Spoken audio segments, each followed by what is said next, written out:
Karena jalan-jalan ke gereja adalah sempit, kita harus delfin naik minibus. Kita akan turun dari terminal dan antri naik minibus. Gunung Tabor terletak di bagian selatan Galilea.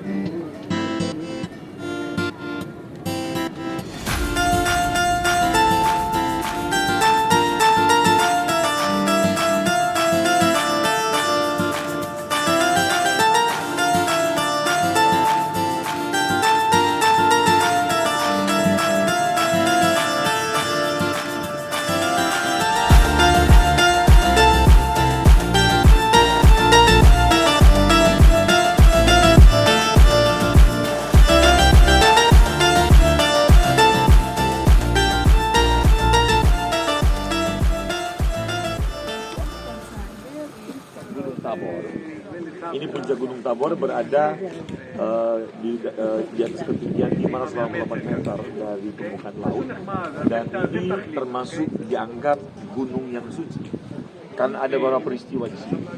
Jadi yang saya ceritakan dari Perjanjian Lama ke Perjanjian Baru. Nah, mungkin Anda bertanya apa sih arti dari Gunung Tabor? Nah, Gunung Tabor itu ada beberapa arti, tapi dari kata Ibrani Hav-Tavor yang sebenarnya artinya itu pusara atau dunia. Nah, lalu yang berikutnya ada juga yang memberikan arti yang lain. Ada yang memberikan arti rising star atau orang yang dimunculkan atau dipromosikan secara tiba-tiba. Ada juga yang berarti bahwa di sini tempat bisa kita melakukan keputusan-keputusan yang tepat, pilihan-pilihan yang tepat, dan juga strategi perang. Kenapa? Karena terkait dengan kemenangan-kemenangan Deborah bersama pasukan pada waktu itu mengalahkan Raja Kanaan yang dipimpin oleh Panglima Sisera pada pertengahan abad ke-14 sebelum Masehi. Nah, itu kisah Perjanjian Lama. Lalu yang kedua, di dalam kisah Perjanjian Baru kita menemukan ada dalam Matius pasal 17. Kalau tadi Deborah mengalahkan Raja Kanaan, ya Raja Yabin dengan panglimanya Sisera itu pada pertengahan abad ke-14 sebelum Masehi. Tercatat dalam Hakim-Hakim pasal 4 ya. Bapak Ibu bisa baca di hotel saja. Lalu dalam Perjanjian Baru itu tercatat di sini Matius pasal 17. Ada peristiwa yang luar biasa sehingga ini dinamakan gereja tempat di mana Yesus berubah rupa. Ya, tempat Yesus berubah rupa yang disebut Mount of Transfiguration. Nah, kenapa dianggap suci? Karena disinilah tempat Yesus berubah rupa dan dimuliakan dengan bertemu dua orang yang sudah terangkat ke surga. Siapa namanya? Musa dan Elia. Di tempat ini juga Petrus, Yakobus dan Yohanes, 3 murid yang bersama-sama dengan Yesus, mereka meminta untuk bangun kemah. Kenapa? Begitu kuat hadirat Tuhan yang mereka rasakan. Mereka merasakan keindahan tentang hadirat Tuhan, mereka merasakan sukacita luar biasa. Maka Petrus usul dibangunkan kemah di sini. Nah, untuk mengenang, maka dari ini gereja Katolik Roma yang bangun, Ordo Fransiskan, mereka membangun ini antara tahun 1921 sampai 1924 dengan menggunakan arsitek yang sangat terkenal dari Italia, namanya Antonio Berlucci. Jadi sangat terkenal dia. Nah, di dalam dia Bapak Ibu melihat lukisan di tengah yang Yesus dimuliakan, dari sebelah ada kapel Musa dan kapel ini. Dan sebentar nanti kita masuk ke sana karena ini masih banyak waktu kita di sini. Kita mau ibadah dulu, boleh? Di situ Bapak Ibu. Saya termasuk mungkin bayi rohani yang selalu mau beribadah di sini. Artinya di sini, tapi dikunci. Ya, saya selalu pasti ibadah di sini. Ya, termasuk dengan yang saling tadi itu. Ya, jadi selalu saya pasti akan bawa grup saya untuk ibadah di sini. Karena ini tempat yang berbeda. Ini dari gunung yang ada di Israel, ini gunung yang salah satunya dianggap gunung suci. Ya, gunung yang suci. Hakim-Hakim pasal yang keempat ayat 1 sampai ayatnya yang ke, ini panjang Bapak, kita bisa mungkin akan potong-potong saja. Kita baca saja sampai ayat yang ke-9 ya. Oke. Nanti saya ceritakan kisah ini seperti apa. Deborah dan Barak. Setelah Ehud mati, orang Israel melakukan pula apa yang jahat di mata Tuhan. Peristiwanya, peperangannya terjadi di sini. Lalu Tuhan menyerahkan mereka ke dalam tangan Yabin. Nanti saya sedikit menyinggung tentang Yesus dimuliakan di atas bumi. Tangan Yabin, Raja Kanaan yang memerintah di Hasor, panglima tentaranya ialah Sisera yang diam di Haroset Hagoyim. Lalu orang Israel berseru kepada Tuhan, sebab Sisera mempunyai 900 kereta besi dan 20 tahun lamanya ia menindas orang Israel dengan keras. Artinya selama 20 tahun orang Israel tidak bisa melawan, betul? Lalu orang Israel berseru kepada Tuhan. Pada waktu itu Deborah seorang nabiya. Jadi hakim pada saat itu adalah seorang wanita, bukan laki-laki ya. Pada waktu itu Deborah seorang nabiya, istri Lapidot, memerintah sebagai hakim atas orang Israel. Ia biasa duduk di bawah pohon korma. Deborah antara Ramah dan Betel di pegunungan Efraim. Dan orang Israel menghadap dia untuk berhakim kepadanya. Ia menyuruh memanggil Barak bin Abinoam dari Kades di daerah Naftali, lalu berkata kepadanya, bukankah Tuhan Allah Israel memerintahkan demikian? Majulah, bergeraklah menuju Gunung Tabor dengan membawa 10.000 orang Bani Naftali dan Bani Sebulun bersama-sama dengan engkau. Dan aku akan menggerakkan Sisera, panglima tentara Yabin dengan kereta-keretanya dan pasukan-pasukannya menuju engkau ke sungai Kison. Dan aku akan menyerahkan dia ke dalam tangan. Jawab Barak kepada Deborah. Jadi yang perintahkan ini adalah wanita. Jika engkau turut maju, aku pun maju. Tapi jika engkau tidak turut maju, aku pun tidak maju. Kata Deborah, baik, aku turut. Hanya engkau tidak akan mendapat kehormatan. Bye-bye, sampai ketemu. Tuhan berkati. Baik, aku turut. Hanya engkau tidak akan mendapat kehormatan dalam perjalanan yang engkau lakukan ini. Sebab, perhatikan ini kebenaran yang luar biasa. Sebab Tuhan akan menyerahkan Sisera ke dalam tangan seorang perempuan. Lalu Deborah bangun berdiri dan pergi bersama-sama dengan Barak. Dengar baik-baik. Ini kisah sangat penting, Bapak Ibu. Saya kasih sejarahnya dulu, latar belakang.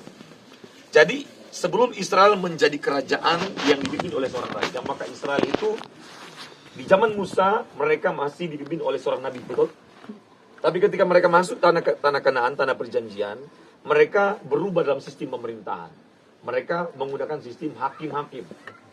Ya, jadi rajanya langsung dari Tuhan. Jelas? Hakim itu hanya mendapatkan petunjuk dari Tuhan. Bagaimana menilai suatu perkara sesuai dengan fungsi hakim, mempertimbangkan dan mengambil keputusan. Nah, sebelum masuk ke zaman Saul, raja pertama Israel, di zaman hakim-hakim ini ternyata khusus di masa Deborah, Israel dijajah 20 tahun, Bapak Ibu. Dijajah 20 tahun oleh raja Kanaan namanya Yabin. Kenapa? Karena memang waktu mereka masuk ke sini itu posisinya itu di wilayah Kanaan. Jelas ya, makanya mereka masuk ke nama daerahnya tanah Kanaan. Nah, dengar baik-baik.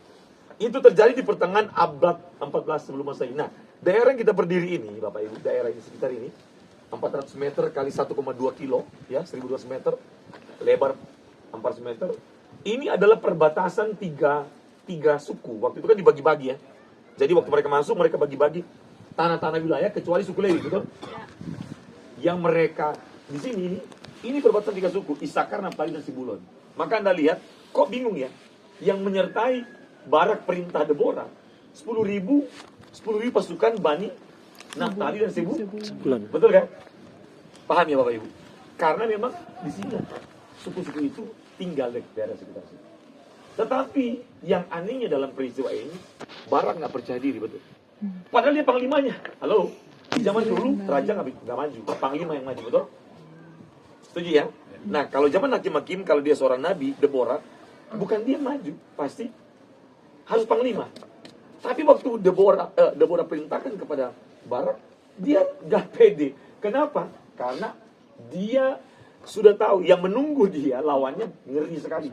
Panglima Sisera dan diperlengkapi dengan apa? 900 kereta kuda besi, betul ya? 900 kereta kuda besi, berarti perlengkapan perang mantap, betul? Karena zaman dulu teknologi perang cuma itu, betul? Setuju ya?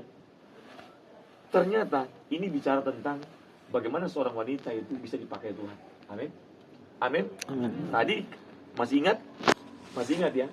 Kita belajar ada wanita yang, mohon maaf ya, yang jahat, namanya Isabel. Tapi di tempat ini kita menemukan wanita yang berbeda. Seperti Esther. Ternyata Bapak Ibu, kebenarannya adalah di setiap zaman Allah selalu memilih dan mempersiapkan seorang yang dapat menyelamatkan bangsanya. Di zaman Esther tidak ada pria yang dibangkitkan, betul? Tidak ada pria yang berani menghadap raja.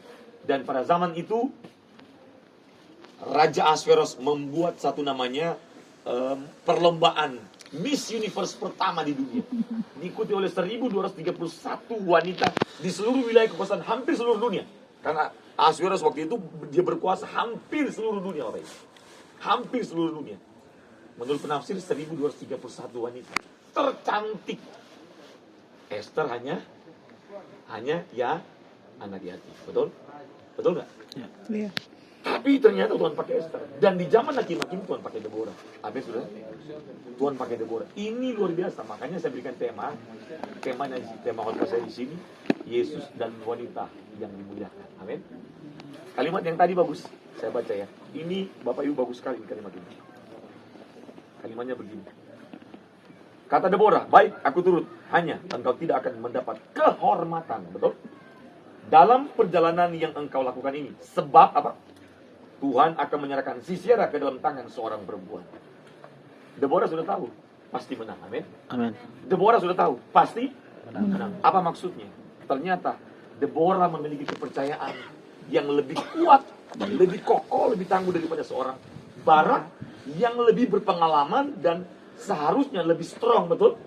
Lebih kuat, lebih hebat. Tapi ternyata pria tidak selalu menjamin menjadi penyelamat. Amin. Amin. Betul? Betul, coba lihat dulu. Betul? Bapak Ibu yang pria-pria saya mau kasih tahu. Gelar penolong tidak pernah diberikan kepada pria sekalipun dia kuat berotot seperti Adi Rai atau seperti Pak Renal. Betul nggak? Yang diberikan gelar penolong cuma satu, wanita. Bilang kanan kiri, sayangi wanita. Hargai wanita, amin. Hormati wanita, amin. Amin. Sampai kapanpun pria tidak bisa mengandung dan melahirkan. Amin. Amin. Amin. Sekuat-kuatnya kita laki-laki tidak punya kemampuan untuk mengandung. Jangankan melahirkan, mengandung 2 bulan langsung susah. Iya kan? Kesulitan, betul nggak? Betul. Ya, Pak Renard, Pak Budiman dan semua. Jadi laki-laki dilarang menganggap remeh wanita, amin. Amin. Karena Tuhan bisa pakai siapa saja, termasuk wanita. Dan Deborah adalah contoh. Dia dipakai Tuhan memenangkan peperangan melawan Sisera, betul? Dan pasukan berkuda besi yang luar biasa. Dan Allah mempermalukan Barak di depan Deborah, betul? Halo? Berarti apa? Yang dimuliakan siapa? Deborah. Di gunung ini Deborah dipermuliakan sebagai wanita. Amin. Amin. Bukan cuma Yesus. Dan saya berharap kita ini dimuliakan Tuhan. Amin. Amin. Amin. Apa ciri-ciri orang dimuliakan Tuhan? Ternyata cuma satu, taat aja sama Tuhan. Amin. Itu khotbah tadi pagi. Benar ya? Nyambung ini. Taat aja. Apa sih arti percaya? 3, tak percaya, taat setia. Tidak usah terlalu pintar-pintar, nggak apa-apa. Yang penting kita percaya, taat setia, percaya penuh. Itu artinya begini, nggak ada ruang kosong, nggak ada celah yang kita sisakan bagi kekhawatiran. Anda taruh di quotes Anda, beri makan imanmu sekenyang-kenyangnya, biarkan kekhawatiranmu mati kelaparan. Amin. Sekali lagi, beri makan imanmu sekenyang-kenyangnya tiap hari, dan biarkan kekhawatiranmu mati kelaparan. Amin. Beri makan pengharapanmu sekenyang-kenyangnya tiap hari, biarkan ketakutan mati kelaparan. Amin. Amin. Amin. Mari kita bangkit berdiri. Tuhan menunjukkan kemuliaannya dari waktu ke waktu. Maka jangan pernah berhenti untuk percaya. Amin. Kekuatan Deborah hanya percaya. Dia nggak pusing mau lihat tentara pasukan kereta berkuda. Nggak pusing dia. Masalah kita banyak, betul? Masalah kita berat.